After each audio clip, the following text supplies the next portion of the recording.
Halo, halo, apa kabar Anda semua? Assalamualaikum warahmatullahi wabarakatuh. Kembali berjumpa dalam program Off the Record, membaca berita di balik berita. Dan seperti biasa, kami menemani Anda, saya Hirs Bun Arif. Dan saya Agi Beta, senang sekali menjumpai Anda ini pada menjelang akhir pekan ya, ini pada hari Jumat penuh Yes, barokah, oke. insya Ya, Allah. hari Jumat, ya ini adalah Jumat. Kita berharap ini jadi Jumat yang barokah. Tapi kalau kita lihat dari sisi berita, ini banyak sekali isu-isu yang sangat menarik. Dan kendati ini sekarang Gibran akhirnya buka suara, dia minta untuk tidak dicurigai menjadi bahwa dia akan maju menjadi calon wakil presiden berpasangan dengan Pak Prabowo, tapi kelihatannya Hmm. makin kencang saja ya dugaan bahwa Gibran itu memang akan maju sebagai cawapres. Dan yang mencurigai itu bukan hanya pengamat atau para kayak wartawan begitu. Sekarang malah PDIP ini kelihatannya yang curiga banget dengan Gibran ya Mbak Agi ya. Iya, betul sekali Mas Yersu. Jadi dari PDIP ini kan sudah mulai bersuara kencang ya. Yang ramai itu adalah pendapat dari Deddy Sitorus. Deddy Sitorus ini memang kita menganggapnya sebagai jubir lah dari PDIP. Dan pasti apa yang dia katakan bukan pendapat pribadinya, tapi adalah pendapat partai. Karena posisi dia kan juga sebagai anggota Dewan Komisi 6 begitu. Dan posisinya saat ini dia berada di bawah Mbak Puan. Jadi Puan Maharani kan sebagai ketua DPP diberikan wewenang gitu ya untuk membentuk tim relawan pemenangan Ganjar Pranowo begitu. Dan posisi posisi Dedi ini tepat di bawahnya Ahmad Basarah sebagai koordinator dan Adiana Pitupulu sebagai wakilnya begitu, dan langsung dia adalah sebagai sekretaris. Dan saya melihat Deddy Sitorus ini kan berbicara di mana-mana, jadi di berbagai media begitu ya, seringkali dia mewakili PDIP. Jadi kalau seandainya sekarang dia membicarakan soal Gibran, saya rasa itu memang suara PDIP. Ya, oke.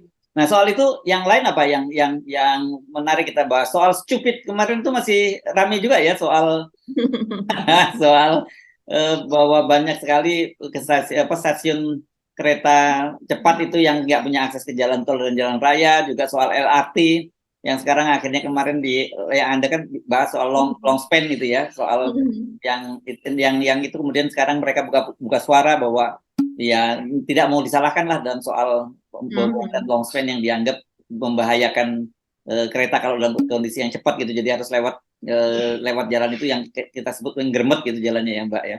Mhm. Iya, betul Mas Hersu. Jadi kemarin kan kita membahas soal itu, dan kemudian pada kemarin juga itu kan Pak Jokowi itu melakukan uji coba begitu ya, disertai dengan Menhub, ada Pak Erick Thohir dan sebagainya juga di situ. Dan tetap saja yang ramai adalah pernyataan dari Wakil Menteri BUMN, yaitu Pak Kartika Wiryaatmaja ya, yang disebut juga kita akrabnya dengan Pak Tiko begitulah. Nah, ini dan di media sosial itu ramai sekali Mas Hersu tanggapannya, dan kadang-kadang juga dikaitkan dengan JIS gitu kan. Jadi ini kan kenapa dikaitkan dengan JIS? Karena memang kan dikatakan bahwa soal ini soal infrastruktur gitu, infrastruktur yang kemudian misalnya seperti jalannya ada stasiunnya tapi tidak ada jalannya. Jadi orang kalau berhenti di stasiun nggak tahu dia cara untuk mencapai jalan raya atau untuk mencapai jalan tol itu tidak ada kan begitu. Nah, ini kan sesuatu yang sangat fatal. Nah, sementara ini kan dibangun oleh pemerintah yang tentunya koordinasinya juga akan sangat mudah sekali kalau seandainya Ya, memang koordinasi itu dibuat begitu. Nah, ya. sementara kalau Saya baca ini ada mantan menteri Pak MS Kaban ini yang dibilang ya, kalau fenomena semacam itu apalagi kalau bukan tolol kata dia gitu. Dia cuma ngikutin pernyataan dari Rocky Wamen ya, aja ya, Wamen Pak Tiko yang menyatakan ini stupid gitu ya. stupid. Iya, dan kemudian stupid diterjemahkan bisa bodoh, bisa tolol. Karena Ya. saat ini diksi tolol itu menjadi terkenal juga gara-gara Hmm. diucapkan oleh Bang Rocky Gerung begitu ya Mas Ketu. Ya. Hmm. Oke. Jadi itu soal soal itu juga menarik untuk kita bahas. Yang lain apa nih Mbak Agi yang topiknya juga menarik ini. Soal lalu ya. Saya lihat tadi kalau kaitannya dengan pencapresan tadi ada Hmm. Ganjar itu ada diaspora ini kelihatannya diaspora pendukung Ganjar Pranowo yang banyak lari ke, ada yang mendeklarasikan diri ke Prabowo Hmm. yang sudah cukup lama, tapi ada belakangan juga ada yang ke Anies Baswedan juga. Menurut saya ini menarik juga itu kita bahas ya. Iya, iya, itu menarik juga dan juga memang fenomenanya tidak hanya diaspora ya. Ini kalau berkaitan dengan Deddy Sitorus itu tadi, dia juga bahkan menyerang PSI yang kemarin bertemu dengan Prabowo. Jadi memang ini relawan ini kalau tidak lari kepada Anies ya relawan atau pendukung dari tidak hanya relawan gitu ya, tapi organisasi pendukung dari Ganjar Pranowo begitu. Kalau tidak sebagian lari kepada Anies, kemudian lari kepada Prabowo begitu. Dan ini yang kayaknya makin tambah sengit nih Mas Hersu menyebabkan. Terus satu lagi yaitu kita mungkin bisa perlihatkan mudah-mudahan ini videonya aman ya. Jadi sudah mulai long march dari Bandung nih Mas Hersu, para buruh, tapi saya melihatnya ini tidak hanya para buruh tapi juga rakyat biasa begitu, karena dari yang muda sampai dengan yang sudah tua yang sudah bukan usia kerja itu sudah mulai melakukan long march dari Bandung dan sekitarnya menuju Jakarta dalam rangka aksi besar yang katanya akan melibatkan jutaan rakyat begitu ya, pada tanggal 10 Agustus nanti. Jadi kita bisa perkirakan kalau seandainya mulai kemarin mereka berjalan begitu ya, berjalan kaki nih betul-betul long march begitu ya. Juga ada mobil semacam mobil komando begitu ya yang mengikuti mereka. Saya rasa mungkin sebelum tanggal 10 itu sudah sampai di Jakarta. Ini bakal rame ini Mas Yesi. Oke, mari kita bahas yang mana dulu nih, Mbak Agi? Iya, tentunya yang pertama dulu tadi ya, kayaknya Yang menarik PDIP. nih. Berarti kita gabungkan nanti dengan ini ya, dengan diasporanya, diaspora dari pendukung Ganjar Pranowo gitu ya. Betul, betul, betul. Ya. Iya, jadi kemarin kan PSI sudah bertemu dengan Prabowo begitu ya Mas Hersu. Dan kemudian juga bersamaan dengan itu juga ada sebuah diskusi begitu yang diunggah oleh Detik begitu, yang di situ menghadirkan kader dari PDIP yaitu Deddy Sitorus. Ini ramai sekali Mas Hersu dibahas begitu, karena dia selain juga menyerang PSI begitu, dia juga dia membicarakan soal Gibran gitu. Nah, kalau soal PSI dulu nih, sedikit soal PSI, dia mengatakan bahwa PSI ini bullshit gitu. Jadi dia bahwa PSI yang sebelumnya melalui apa namanya Mas Yesu, rembuk rakyat atau apa begitu ya? Ya, iya, Rembuk Rakyat namanya. Rembuk rakyat namanya kalau tidak salah, sehingga di rembuk rakyat itu katanya menghasilkan yang mencuat yang keluar adalah nama Ganjar Pranowo gitu kan, sehingga mereka akhirnya PSI mendukung Ganjar Pranowo. Dan ini dikatakan oleh Deddy Sitorus itu adalah sebagai bohong begitu, itu cuma bullshit saja. Jadi menurut dia PSI memang hanya punya dua ilmu dalam berpolitik, yaitu ilmu pertama yaitu menyerang, dan ilmu kedua yaitu menjadi benalu. Kalau menyerang ini kita tahu melalui Giring pernah menyerang Pak Anies Baswedan begitu ya, habis-habisan sebagai pembohong sebagai apa pada saat ulang tahun PSI kalau tidak salah, dan itu sempat ramai. Dan kemudian kedua yang menjadi benalu ini kalau menurut Deddy Sitorus yaitu menempel ke Pak Jokowi misalnya, terus kemudian dia mendukung Ganjar Pranowo dan menjadi ikut popularitasnya seperti pansos begitulah ya, ikut popularitasnya dari Ganjar Pranowo begitu. Jadi kalimatnya dia seperti ini, PSI kan selalu menyerang PDIP, menyerang Ganjar. Ya walau dengan dibungkus kami sayang Ganjar, kami pilih Ganjar, that's bullshit, dia bilang gitu. Jadi itu bohong. Yang kedua adalah numpangin Pak Jokowi mulu kerjanya. Sekarang numpangin Kaisang begitu ya. Karena belakangan kan memang PSI ini mendukung Kaisang untuk menjadi wali kota di Depok. Jadi ilmu PSI cuma dua, nyerang orang atau jadi benalu bagi orang lain, itu saja. Ini keras banget ini Mas Erso. Iya, iya, iya. Ya, Dan ini saya kira erat kaitannya dengan satu dukungan pada Pak Ganjar ini, meskipun kendati Adiana Apitupulu mengklaim bahwa dia pernah menanyakan langsung kepada Pak Jokowi kan begitu ya, bahwa kemana sebenarnya dukungan Pak Jokowi, dan itu dengan tegas katanya Pak Jokowi itu mendukung kepada Ganjar Pranowo, tapi tanda-tandanya sekarang sangat jelas bahwa memang Pak Jokowi tidak ke Ganjar Pranowo gitu ya.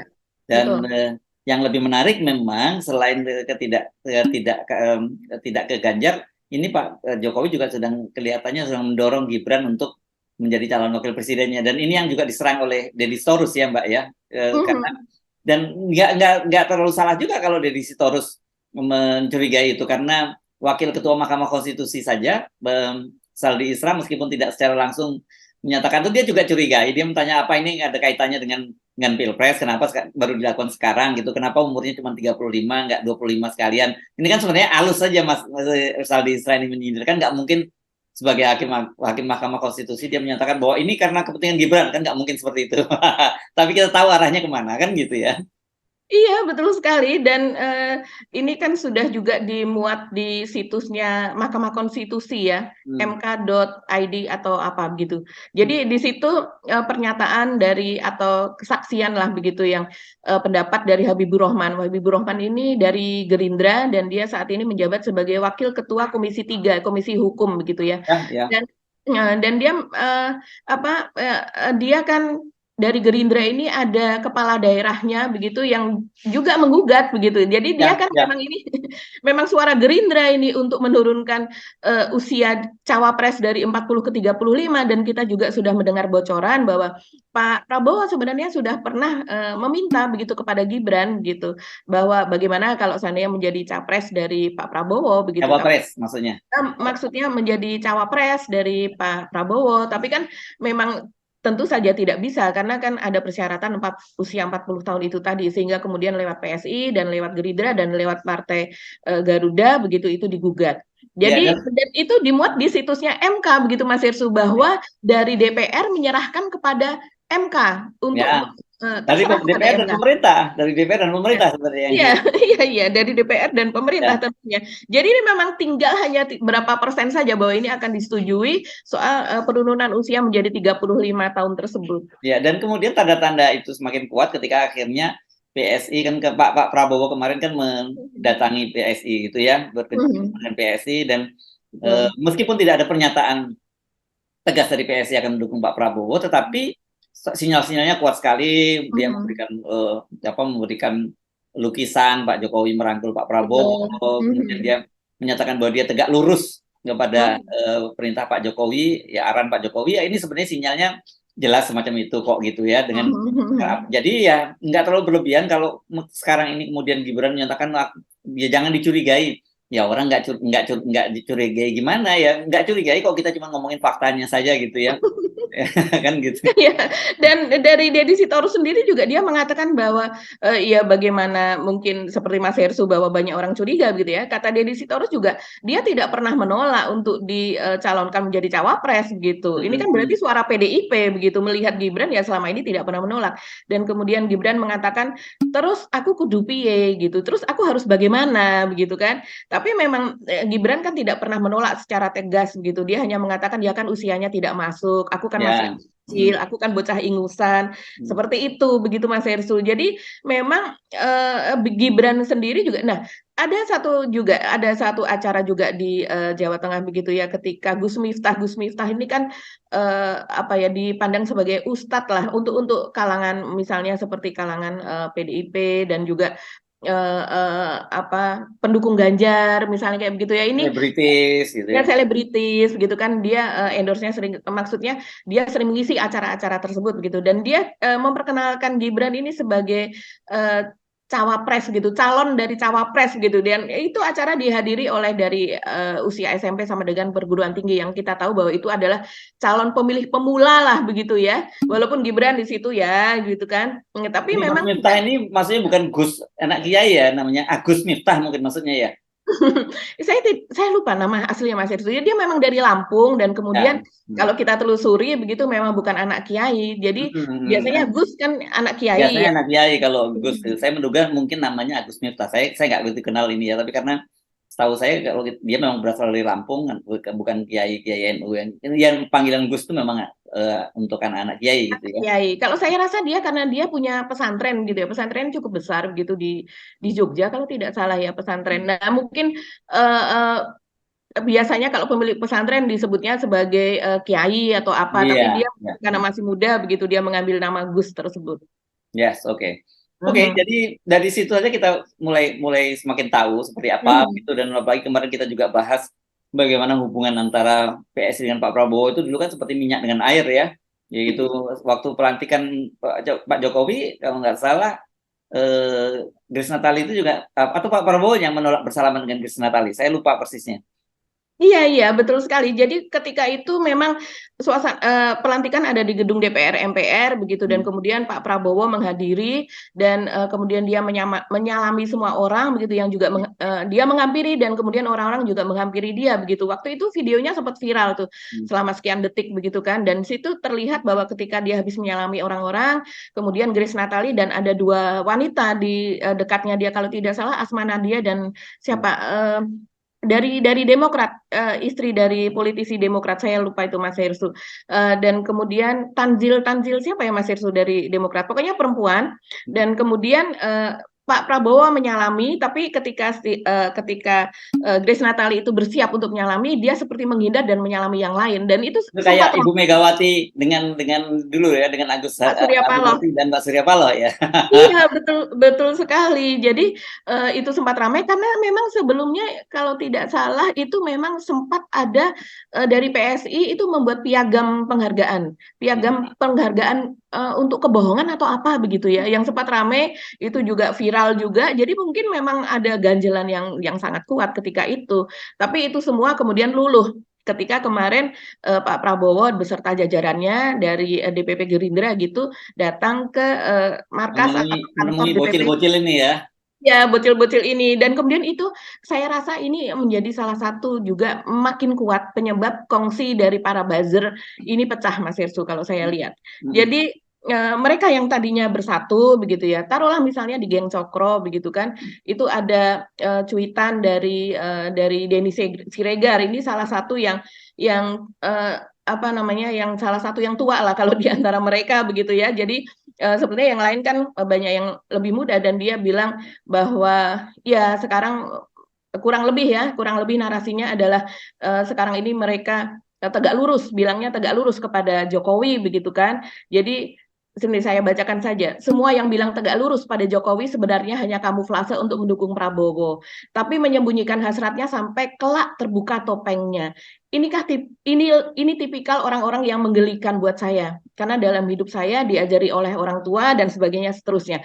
Tapi yang jelas dia sudah mengatakan bahwa yang tegak lurus itu hanyalah sebagai kamuflase, dan kita tahu yang mengatakan tegak lurus itu ada PSI, ada juga Projo yang kemarin, dan semuanya itu kita lihat memang cenderung kepada Pak Prabowo. Hanya tinggal Ya, mereka tidak enak kalau kemudian 100% mengatakan pro Pak Prabowo. Jadi mereka sepertinya menunggu arahan Pak Jokowi, ya, kan selalu ya. begitu Dan narasinya. saya kira ini yang mengganggu PDIP. Kenapa kemudian muncul pernyataan-pernyataan keras dari PDIP ya, Mbak, soal ini ya? Betul, Karena betul. memang terjadi, saya sebut tadi, diaspora pendukung Ganjar Pranowo. Yang jelas kan PSI, jelas tadi Anda sebut dia melalui rembuk rembuk rakyat begitu ya. Dan Mhm, sebelumnya itu mhm.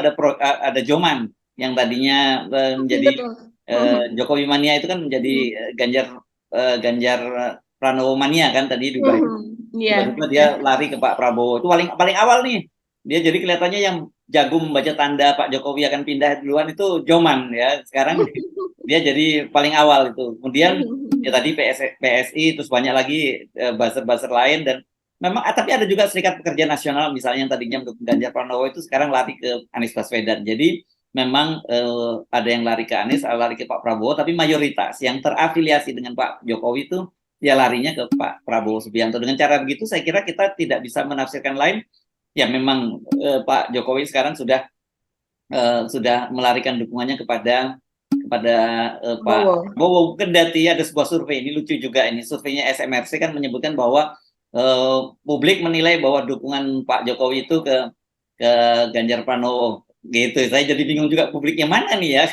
Apa publik yang tidak pernah membaca berita gitu, publik yang tidak teredukasi, jangan-jangan begitu ya mungkin ya, atau publiknya SMRC yang melihat itu gitu.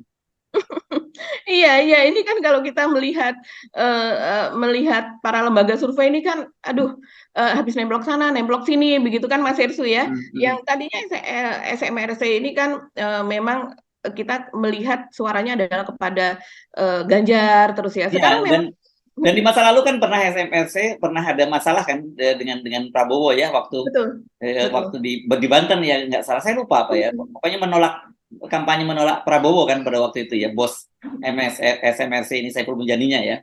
Mhm, iya, iya, betul. Memang ada catatan-catatan itu di masa lalu, dan tidak hanya di SMRC, tidak hanya di Saiful Mujani, tapi juga katakanlah misalnya Ade Armando. Ini kan Hmm. sangat keras sekali menolak Pak Prabowo. Bahkan belakangan ya, pernyataan dia itu masih masih tidak hanya tahun yang dulu, tapi baru beberapa bulan yang lalu, kalau tidak salah bulan Juni ya Mas Hersu, yang dia menyatakan bahwa ada 6 kriteria gitu kenapa tidak memilih Pak Prabowo atau tidak memilih capres Prabowo begitu. Tapi kemarin setelah pertemuan antara PSI dengan Prabowo begitu atau dengan Gerindra, itu dia mengunggah sebuah video yang berjudul apa yang salah ketika PSI menerima kunjungan Prabowo begitu. Jadi dan ini ada di kanalnya pribadi, bukan dicokro lagi, begitu ya pernyataan ini. Dan kita tahu memang Ade Armando ini kan adalah bagian dari geng cokro begitu, dan dia di sana rutin mengisi bahkan sampai misalnya 5 kali dalam 1 minggu, jadi memang rutin gitu ya. Tapi terus kemudian belakangan ini dia pamit begitu, dia mengatakan bahwa mungkin tidak akan terlalu rutin lagi mengisi kanal tersebut, tapi dia sudah memiliki kanal sendiri begitu, kanal YouTube sendiri. Dan kemudian inilah yang terbaru adalah apa salahnya kalau seandainya PSI bertemu dengan Prabowo begitu. Dan kita tahu bahwa Ade Armando ini sekarang ini adalah sudah masuk resmi begitu ya, bahkan sudah mengundurkan diri sebagai dosen di Universitas Indonesia dan kemudian berkonsentrasi di PSI, masuk PSI dan menjadi caleg, salah satu caleg dari PSI. Jadi ini memang kalau seandainya Ade Armando pun merapat kepada Prabowo begitu ya, ini memang sudah apa ya, sudah memang garisnya ke sana. Kalau kita melihat tidak mungkinlah kemarin pertemuan PSI menerima Prabowo dan kemudian Pak Prabowo juga ke sana tanpa blessing dari Pak Jokowi begitu kan. Iya, Ini iya. kan Dan kalau ngomongin melihat Ade Armando kan selama ini dia termasuk yang uring-uringan itu dengan keputusan PDIP mengambil alih pencapresan Ganjar Pranowo kan, gitu ya. betul-betul, terutama ini Mas Ersu yang ada sinyalemen yang bahwa ada perjanjian khusus begitu ya, perjanjian batu tulis lainnya antara Oh eh, iya, dia Ibu termasuk yang pertama Mega. kali mengungkap ya, gitu Ya, ya. iya dia termasuk ya antara Bu Mega dengan Ganjar Pranowo bahwa ada 4 atau berapa perjanjian tersebut begitu, bahwa kalau Ganjar diusung oleh PDIP tadi tapi dengan syarat bla bla bla bla begitu kan ya. Nah, itu termasuk yang pertamanya diungkap oleh Ade Armando, dan dia mengatakan bahwa itu mendapatkan informasi itu dari orang yang sangat dia percaya. Hampir seperti dulu ya mungkin memang Ade Armando ini mendapatkan informasi dari orang yang dipercaya, dan itu memang ditolak mentah-mentah oleh PDIP, dan PDIP terlihat gusar dengan pernyataan Ade ini gitu. Yes. Oke, saya kira kita udah bahas itu, kita tinggal apa ini? Oh, satu lagi Mas Ersu, Apa tuh? satu lagi itu pernyataan dari Deddy Sitorus yang sangat penting ya tentang Gibran, yaitu bahwa Gibran itu sekarang memakan semua begitu ya.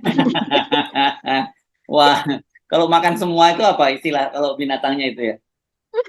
Ya, ini omnivora. Omnivora ya. Ya, omnivora begitu. Jadi ini keras ya, ini pernyataan yang cukup keras. Dan kemudian ketika ditanya maksudnya pemakan semua apa, ya karena dia makan-makan. Dia dengan Ganjar dia makan, maksudnya makan bersama. Dengan Prabowo dia makan bersama juga, tapi di luar itu dia juga memakan gombal dan rayuan gitu ya. Kalau kalau orang Jawa gombal itu adalah rayuan gombal gitu mungkin maksudnya Mas Hersu, yaitu rayuan apa janji-janji seperti itu kan Janji-janji kalau palsu, gombal itu ya janji palsu. janji-janji palsu. Dan kemudian ya dijawab oleh secara biasa lah, kalau Gibran ini kan menjawabnya itu seperti anak muda pada umumnya begitu ya, dia mengatakan memangnya next Carlos begitu ya, makan semua. Next Carlos ini adalah kalau di kalangan anak muda dia terkenal sebagai YouTuber begitu dengan subscriber jutaan begitu, dan dia senang berwisata kuliner dan memakan hampir semua masakan dari seluruh Indonesia. Ini lucu juga, tapi ini menohok sih Mas Hersu bahwa Gibran memakan semua, dan kemudian kegusaran PDIP bahwa dia merasa tidak ada urgensi menurunkan usia cawapres dari 40 ke 35, ini kan saling bersambungan. Yes, oke. Oke, baik. Apa tadi yang kita mau bahas sedikit? Oh, soal itu ya, soal kelanjutan dari LRT dan juga kereta cepat ya, Mbak ya. Oh iya, gimana tuh Mas Hersu tuh update terbarunya nih? Ya, Pak Jokowi akhirnya menyatakan bahwa ya itu kalau memang belum ini mesti ditunda, gitulah kata Pak Jokowi ya, soal peresmian dari LRT-nya itu ditunda karena berkaitan dengan itu. Dan kemudian ada penjelasan dari apa insinyurnya ya. Saya kira itu insinyur wanita itu dari Adikarya kan, yang kemarin kata Anda dapat penghargaan itu dari mana? Dari Muri ya. Dari mana sih dia dapat penghargaannya? Yang insinyur merancang Dari Muri. longsorannya itu. Iya ya, dari Muri. Ya, Ya, itu kan sorry. Mhm. dia menyatakan dia membangun itu sesuai dengan apa yang di pesanan yang disampaikan. Jadi dia tidak arti dia gini, tidak mau berkonfrontasi gitu. Tapi Mhm. terkesan juga dia tidak mau disalahkan bahwa ya bukan Mhm. semata-mata kesalahan dia karena memang dia spesifikasinya seperti itu yang dipesan kepada dia. Kira-kira begitulah yang bisa saya Mhm. simpulkan gitu dari pernyataan itu, Mbak. Mhm, iya iya iya.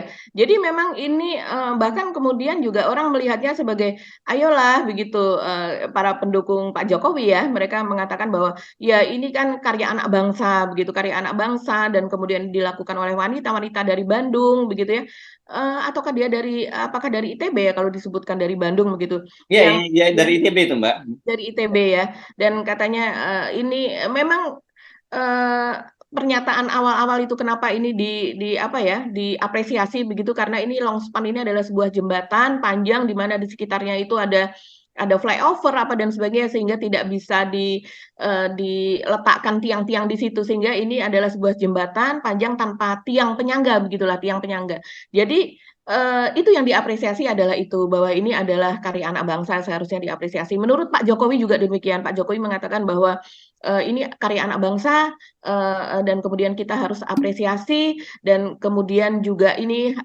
sebaiknya kalau ini uji cobanya gitu dilakukan dengan betul, memakan waktu agak lama tidak apa-apa begitu, bahwa kemudian, sepertinya ini baru akan launching gitu pada akhir Agustus. Karena kan uji coba itu harus dengan misalnya kereta tersebut diisi penuh dengan kepadatan yang penuh dan kemudian juga, dengan kecepatan yang maksimal itu bagaimana dan sebagainya begitu Mas Hersul.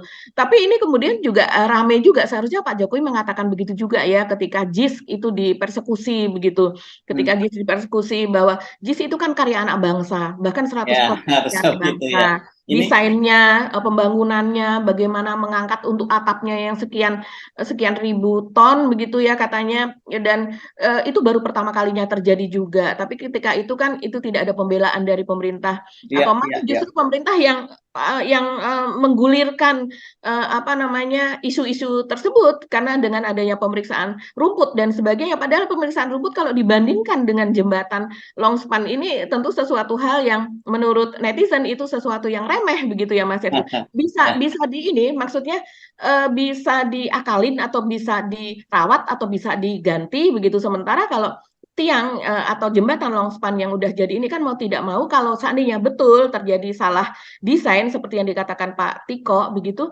tentunya ya tidak bisa diganti lagi kalau memerlukan ya, waktu lama kalau mau diganti ya mau tidak mau ya dipakailah itu apa yang sekarang ya. sudah ada. Jadi nama insinyurnya itu Insinyur Arvila Deli Triana. Ini perempuan ya.